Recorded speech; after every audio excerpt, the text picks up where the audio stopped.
Panginoon, salamat sa lakas na ibinibigay ninyo sa akin. Salamat sa pagpapala. Salamat sa lagi kang nakahanda na ako'y tulungan palagi.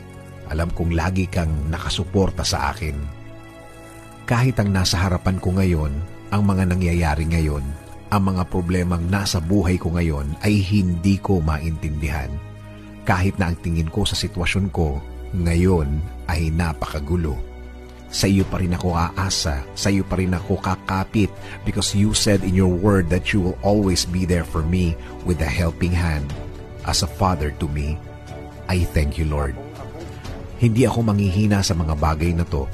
Hindi ako mawawalan ng loob, hindi ako matatakot dahil naniniwala ako na lagi kang andyan para ako ay sagipin sa mga problemadong araw tulad ng mga nararanasan ko, Panginoon. Alam ko, Lord, things will never be the same na ang lahat ng ito'y magbabago